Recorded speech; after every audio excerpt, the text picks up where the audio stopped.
Welcome. Welcome to my review. Welcome to the New York City review of TNA iMPACT. This was a decent show. I felt it was very solid in the beginning and the middle. Did not like the ending. The ending sucked. I'm saying it now before I get to the part where I'll explain the reason it sucked, but it sucked. But I have to say this, at least TNA did try to make it work, but doesn't mean it did 100%. Now let's get to the beginning of this review.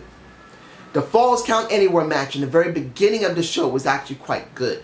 I did enjoy seeing Robert Roode and MVP doing their business. They had a nice looking woman there. They got a guy there. Ooh, that was my cat. They have a guy there with a nice blonde or red-headed mohawk on his head. That's what we get in New York. We get a lot of it.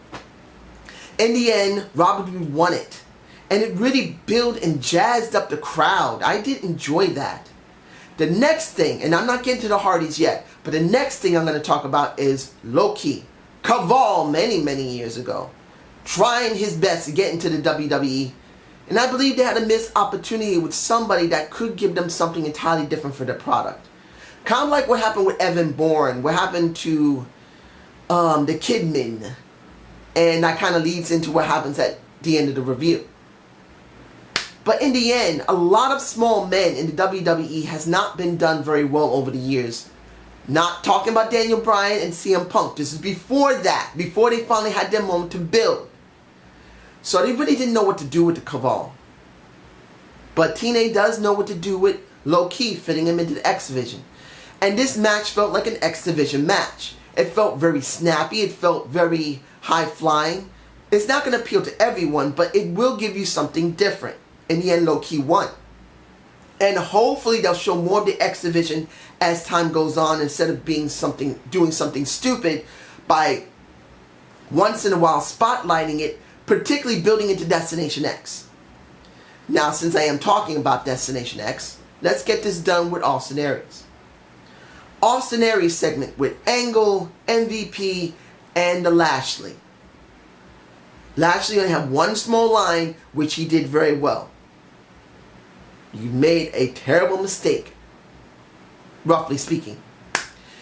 I felt that MVP did a good job, but I felt that Austin Aries did a great job getting his point across. Making people understand that I am not just the greatest man that ever lived. I am one of the smartest men that ever lived, because option C was my creation. And I know how to make it work. Anything I touch turns to gold, if you will. That's what I'm saying. This was a well done segment. I believe it was at the 1 o'clock hour. It was well positioned. It was well done. Angle didn't say a damn word. He looked like he was kind of captivated by what Austin Aries was saying, which I felt was very good. Even Angle, in his role as executive director, is doing a very good job making everything condensed. I can say, at least for that, TNA has learned a lesson in that respect for now. You know how they can just forget things, but at this moment, they're making sure they have the core substance of their segment and promo tightly done. In the end, we got the title held over, literally, Austin Aries' head by Bobby Lashley, because you got a decent amount of height separating the two. And I'm actually very interested in seeing what happens in Destination X. Next thing I'm going to talk about, another promo segment. The Hardy Boys coming back together to be a tag team. And I got to say this, as you see from the title below, we have a lot of tag teams now in TNA. Not saying they're going to actually show them all, but come on, look. You got Bromance, you got the Wolves, you got the Hardy Boys. The Dudley Boys are not completely taken out. 3D is still there. Gunner and Anderson. Possibly Samuel Shaw and Gunner. You never know. Even though Anderson and Gunner work, you could still have Samuel Shaw and Gunner. And Storm and Sonata. That's another thing I'm going to talk about in a minute. But you can see that they really want to try and show that they're tag teams in their entire show. I haven't seen Matt Hardy in a long time. And it was good to see him. admittedly, when he was coming out, some guy grabbed him on his arm and he pulled away from him. You could say that's not a very good sign for Matt because people tend to look at that, but you never know. He spoke well, and it led into the Wolves. They spoke well, and now I'm interested in seeing Destination X, seeing the Wolves deal with the Hardy Boys, and whoever else is going to be in the entire division. Now, the next thing I'm going to talk about is, Bram and Magnus versus Anderson and Gunner. Now, they're still going with Anderson hating Samuel Shaw. They're still showing Gunner caring about Samuel Shaw. Now, like I just said a moment ago about tag teams, you don't know who Samuel Shaw is going to tag team with. Maybe he'll tag team with Gunner. Maybe he will tag team with Anderson because something will happen to Gunner. I mean, you never know. But this match, dealing with Bram and Magnus, was a good match. It felt very physical. It was not a high-flying match. It was a very physical match. I enjoyed the interaction between Bram and Gunner. They're both very power guys that seem a little off. Like, sorry, I had to do it. But in the end, Bram and Gunner won. Kept beating down... No, why did I say Bram and Gunner? I am thinking about Bram and Gunner eventually facing each other by themselves. Away from Abyss, that sucked. I don't know why they keep bringing Abyss out. But Bram and Magnus won. Shaw comes out to try and protect Gunner. Got his ass handed to him. Then the Abyss comes out dealing with Bram, which I thought was stupid. Why? It would have been better in the back. Better talking about it than having attacked from... You see I'm botching because I really don't want to think about Bram dealing with the Abyss. Because they haven't structured it right. Give them a reason other than in the ring. In the back would be better. Now this is another thing that needs to... Had a little talk in the back before the actual match. Gail Kim versus Terrence Terrell. I would have liked Terrence Terrell and Gail Kim to have some interviews beforehand, maybe a week beforehand, each one having their moment to talk. Or at least speaking here. We didn't get that. We just had the match going into it in a video segment talking about their rivalry. Well, it's not a great of a rivalry if you don't give them a chance to do an interview beforehand. It really felt empty to me.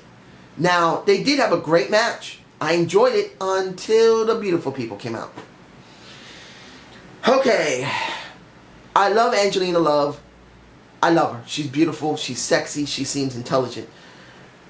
Velvet Sky is sexy. Has a nice pair of boobs. But in this case, I wanted to see this. I don't want to see a tag team of Terrence Terrell and Gail Kim going against the beautiful people. That looks like it could go there. That's how it feels. Unless it's going to be a fatal four-way, which is going to be stupid, it's going to be a tag team between these four women. And I really feel that it's not the right time to do this, particularly that we haven't seen Brooke. We have not seen much of Brittany. They have not even done anything. You're showing only 4 women. And that's not good, TNA. So I hope they kind of expand from there. Now, the Great Muta. And then the jobber coming out saying, I want a job now! I want a job! Which actually happens. Robbie E does his job. He jobs. I'm fine with it. It was great to see Muta kick his ass. What made this better? James Storm coming out saying, you are just a fake. You're a phony. You're nothing. We don't spit mist in people's faces. We spit beer in people's faces and then we kick their ass. I enjoyed it. But what made the entire segment better is that when Sonata comes out, he kicks the ass of Muta, spits his red mist in the face of, what is it? Inshu. I could be pronouncing his name wrong. Please tell me below the guy's name that was accompanying the Great Muta. In the end, he bows to Storm, and now he's working with him. They could be a tag team. Storm could be his manager. Sonata could be managing Storm. But in the end, Muta and his sidekick will deal with them. And I'm excited to see this. Finally, what I was hoping for, bring in some Wrestle 1 wrestlers to deal with TNA, and then TNA dealing with the Wrestle 1 wrestlers there. That will benefit both promotions. I'm hoping Muta won't be the only one they bring in from Wrestle 1. Having a conflict with another promotion will actually make both promotions great. I can't wait to see it. Let's see. Anything else I'm forgetting here? Well, it's time to get it over with. There wasn't that many matches. The street fight. The New York street fight with ECW versus something of TNA. It was a standard street fight that you get from ECW, guys. Dreamer, the Dudley Boys, they did what they normally do. It isn't something I hadn't already seen. Rhino did what he did. Seeing Devon do the headbutt to EC3 to his gonads is not something I hadn't even seen. In the end, I expected ECW the job here, or they would win, but then it would be awkward if they did win. But they didn't win. It was EC3 who won over Dreamer. But here's the problem. You bring in Ezekiel Jackson and Snetsky. And on top of that, you bring in King Mo with Dixie Carter. It was bad enough for the street fight. But then you bring in so many people all at once. And you guys tell me below how King Mo looked to you. Because King Mo looked like a deer in the headlights. He looked like he had no clue what to do. This is what happened when bringing in someone who's from Bellator to work here just to promote Bellator. And it just looked awkward with him in the ring. Outside the ring, he didn't talk that bad in the back. But when it really came to it, he just looked really awkward. In the end, now we have Dixie's Chickettes. I'm going to call EC3, Spud, and Rhino the Chickettes. But then you have probably King Mo only one time being seen, unless he's going to be there for a while. You got Snitsky, who was from WWE. And you got Ezekiel Jackson, who worked with Brian Kendrick, who we know can do a good job, but then they just dropped him anyway. So this is a clusterfuck to me. But you guys can tell me if you actually enjoyed it. I want to know. But to me personally, if they just done the straight street fight, would have been better. If they had to bring in Snitsky, Ezekiel Jackson, and if this was possible, King Mo is going to be doing more than just one episode of Impact, next week would have been better. Let the Dixie Chicks win, Chickettes win, I mean. And then next week, bring them in. And it might make more sense because she wants to build more power. Yes, that would have sucked. It would have been bad, but to me, this was worse. Now, I said in the beginning of this review, they at least tried to make it presentable, and they did. Snitsky coming in, as well as Ezekiel Jackson, wasn't 100% bad, but let's be honest here, it's been done before. Aces and Eights did this, and this is where this feels like another faction of Aces and Eights. In the end, the beginning of the show was good. The middle of the show was good to me. But by the time of the ending, when they showed the street fight, it just dropped and became bad. Even though the crowd gave it heat. I just didn't enjoy the ending. But it was still a solid show from the beginning to the middle. Now, I hope you enjoyed the Zane view. Please give me that. My battery died. I just want to say, give me your comments. Tell me how you feel. And one last thing, personally, wish me a happy birthday if you don't mind. Tomorrow's the 27th of July. Today's 26th. It's my birthday. I won't need to say how old I am. You already know I'm an old man. But I'm just glad to be alive. To be honest, I've had a hard life. And it's good to see that it may not be better. At least I'm here to at least experience something that can become better. See ya!